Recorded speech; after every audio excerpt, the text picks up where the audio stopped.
वो युवा कहाँ जाएगा, कहाँ जाके भीख मांगने का कार्य करेगा। देश को जलाने का काम कर रहे हैं, आंदोलन कर रहे हैं युवा।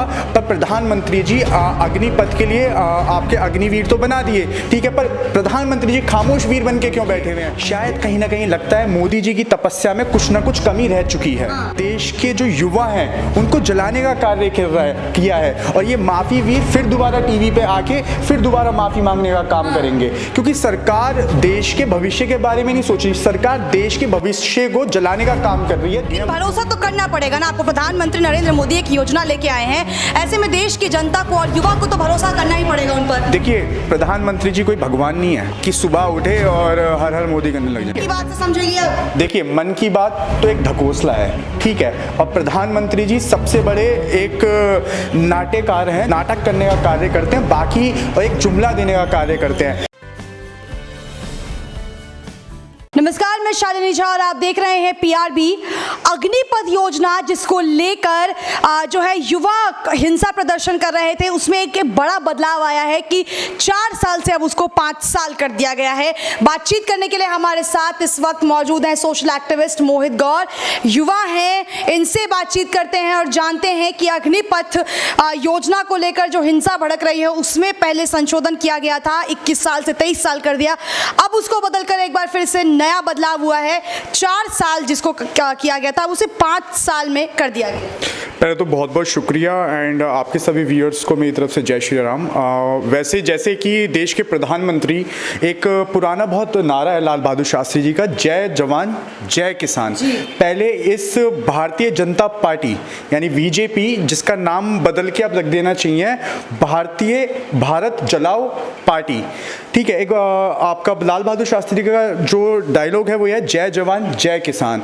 इन्होंने पहले किसानों के ऊपर अत्याचार किया, अब जवानों के ऊपर अत्याचार करने चले। अग्निपथ और अग्निवीर जो इन्होंने एक नई योजना लेके आए हैं, क्या सबसे पहले इसके अंदर आपके जो न्यूज़ एजेंसी हैं उनके मालिक के बच्चे जाएंगे, या अमित शाह का जो लड़का इस टाइम पे बीसीसीआई चीफ जो बना के बिठा रखा है उसको भी भेजें, या अमित शाह जी के जितने भी परिवार में जो जवान लोग हैं, जो युवा हैं, उनको भेजने का काम करेंगे क्या? अब युवाओं को 4 साल के लिए आप भर्ती देंगे तो क्या आप एहसान कर रहे हैं? लेकिन हाल ही में 10 लाख युवाओं को रोजगार देंगे 1.5 साल के अंदर, ये भी प्रधानमंत्री ने लागू किया है। देखिए, 10 लाख युवाओं को जो रोजगार देने का कार्य करेंगे तो वो कोई एहसान में नहीं करेंगे। आप मुझे एक चीज बताइए कि आपने 4 साल के रोजगार तो दे रहे हो, 4 साल बाद उसको आप युवा को रिटायर कर दोगे, फिर वो युवा कहाँ जाएगा, कहाँ जाके भीख मांगने का कार्य करेगा?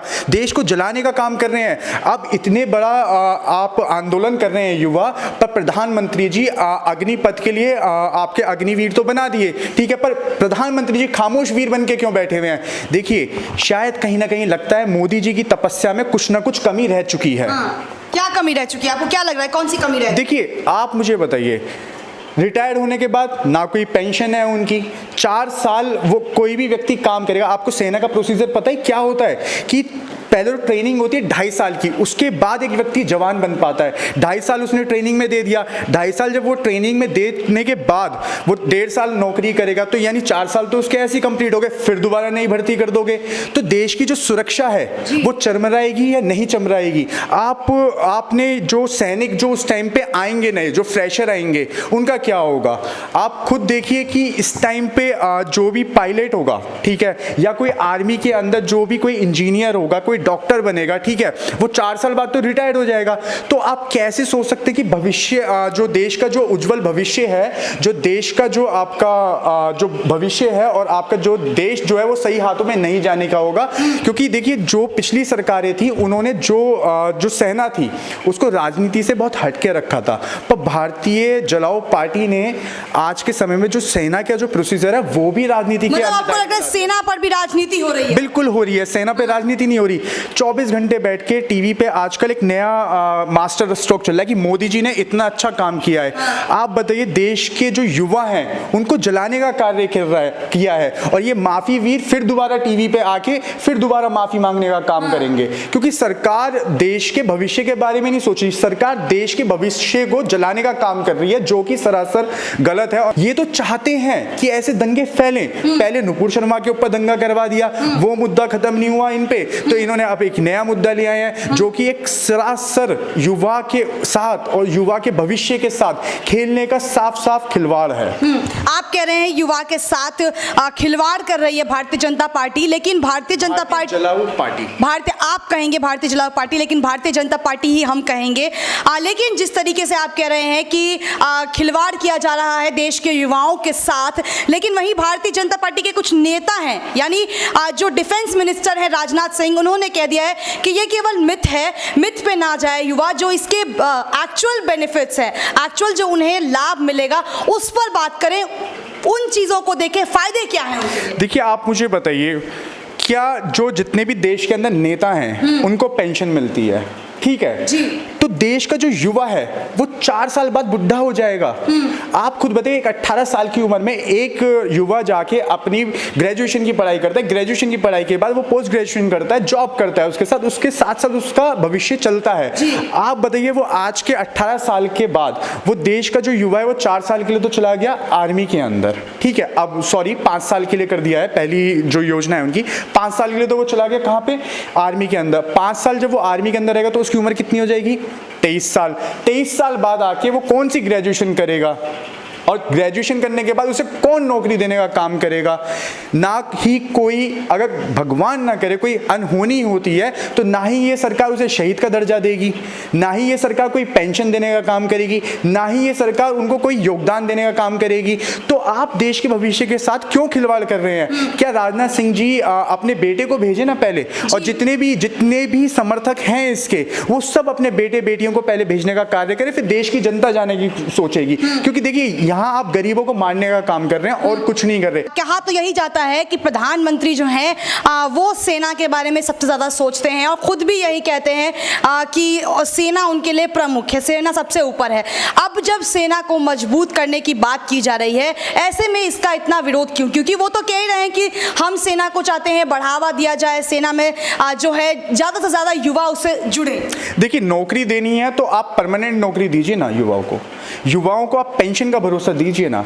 अगर आपको नौकरी देनी है तो उसकी भर्ती निकालने का काम करें, पर देश के युवाओं के साथ खिलवाड़ ना करें। आप कुछ सोचिए, एक गांव का लड़का और एक मेरे जैसा व्यक्ति जो चाहता है, जो रुचि रखना चाहता है कि उसको देश की सेना के अंदर जाके एक गौरव महसूस करता है, ठीक है, जिसके देश के अंदर देशभक्ति होती है, वो व्यक्ति सेना के अंदर जाने की कोशिश करता है। पर 4 साल ही क्यों? लेकिन भरोसा तो करना पड़ेगा ना आपको। प्रधानमंत्री नरेंद्र मोदी एक योजना लेके आए हैं, ऐसे में देश की जनता को और युवा को तो भरोसा करना ही पड़ेगा उन पर। देखिए, प्रधानमंत्री जी कोई भगवान नहीं है कि सुबह उठे और हर हर मोदी करने लग जाए। ठीक है, देश लोकतंत्र से चलता है, देश संविधान से चलता है। तो ये कौन सा संविधान है, ये कौन सी भाषा है कि आप सुबह उठो, सुबह उठ के एक नई योजना ला के दे दो, और जब आप नई योजना ला के दोगे तो चाहे आप समझा नहीं पा रहे हो जनता को। सबसे बड़ी बात तो आप समझा नहीं पा रहे हो कि आप कहना क्या, कैसे समझेगी जनता? मन की बात से समझेगी। अब देखिए, मन की बात तो एक ढकोसला है, ठीक है, और प्रधानमंत्री जी सबसे बड़े एक नाट्यकार हैं जो एक नाटक करने का कार्य करते हैं, बाकी और एक जुमला देने का कार्य करते हैं। युवाओं के साथ खेलने का काम करते हैं, फिर किसानों के साथ खेल चुके हैं, उससे पहले व्यापारियों के साथ खेल चुके हैं। आए थे महंगाई मिटाने के लिए तो महंगाई भी नहीं मिटा पाए, अब चले हैं देश के भविष्य, जो देश का ये युवा है उसको बर्बाद करने के लिए। पर मोदी जी, आप गलतफहमी में ना रहिएगा, ये वो देश का किसान नहीं है जो 1 साल अपना बॉर्डर पे बैठेगा, आंदोलन करेगा और कई किसान भाई हमारे चले जाएंगे, शहीद हो जाएंगे। ये वो युवा नहीं है, ये युवा है। तो ये किस तरीके के युवा है? किस तरीके के युवा है? देश की प्रॉपर्टी को नुकसान पहुंचा। जब कोई समझेगा नहीं, जब कोई उनकी सुनेगा नहीं, तो वो कहां जाए? तो ऐसे में ऐसे स्टेप लेना सही है? देखिए, मैं इस चीज का विरोध करता हूं कि वो जो अपना जो हिंसक रूप से वो प्रदर्शन कर रहे हैं वो गलत है, पर वहीं पे उनकी बात तो सुनिए। वो पिछले 2 दिन से वो बेचारे आगरू हो रखे हैं, पर ये जो तानाशाही सरकार है अभी भी अपने मेन अटल मुद्दे पे टिकी हुई है। इनको वापस लेने का कार्य करें, ठीक है। ये अपना जो डिसीजन इन लोगों ने ले रखा है उसको वापस लें, ठीक है। देखो, इन्हें ये वीर सावरकर की औलादें हैं, इन्होंने पहले भी माफी मांग चुके हैं, अब माफी वीर प्रधानमंत्री तीसरी बार माफी मांगने भी आएंगे कि मेरे से चलाओ पार्टी, फिर तानाशाही, फिर माफी वीर, तमाम बिल्कुल ये बीजेपी जो है ये सावरकर की वंशज है, ठीक है। सावरकर माफी वीर था, ठीक है, प्रधानमंत्री हमारे माफ़ी मांगने में कम थोड़ी हैं जी। कभी कहेंगे मेरी तपस्या में कमी रह गई, कभी कहेंगे कि मेरे से गलती हो गई, मुझे माफ़ कर दो। देखिए, माफ़ी मांगना इनका सर्वप्रथम धर्म है, और अगर कोई माफ़ी भी नहीं मांगेंगे तो अब कुछ नया ये ऐसा चलाएंगे कि इसके अंदर कुछ ना कुछ हिंदू मुस्लिम होके दिखेगा। अब ये जो जितने भी लोग हैं, जो युवा हैं हमारे, जो अपनी आवाज़ उठाने का कार्य कर रहे हैं, इनके ऊपर भी कुछ ना कुछ एक उसे धर्म के नाम पे लेके आएंगे, फिर इनको तोड़ने की कोशिश करेंगे। पर ये युवा टूटेगा नहीं, क्योंकि ये युवा है और युवा अपनी बात उठा के रहेगा। और इस डिसीजन को सरकार को वापस लेना चाहिए, और राजनाथ सिंह जी को भी लेना चाहिए, और पब्लिक में आके माफ़ी मांगने का काम करे। और ये जो गोदी मीडिया बैठ के समझाने की कोशिश कर रही है, इसको भी पब्लिक के अंदर आके एक बार जाके पूछ के देखो जी, पता लग जाएगा कितना बड़ा अग्निपथ है। शायद क्या पता जो एंकर हैं इनको ही अग्निपथ की आग में ढकेलने का काम कर दे युवा। तो ये थे हमारे साथ मोहित गौर, युवा हैं जिन्होंने तमाम सवालों के जवाब दिए, अग्निपथ पर अपनी राय इन्होंने रखी है, तमाम बड़े आरोप लगा दिए भारतीय जनता पार्टी पर। ये साफ कह दिया है कि ये जो नई योजना आई है इसको भारतीय जनता पार्टी को वापस लेना चाहिए और प्रधानमंत्री मोदी को सामने आकर माफी मांगनी चाहिए। नजर इस बात पर रहेगी कि जिस योजना को 2 बार चेंज किया गया, इसमें और कितने बदलाव आते हैं, और क्या वाकई में जो योजना है इसको भारतीय जनता पार्टी कब वापस लेती है। बने रहिए PRB के साथ। धन्यवाद।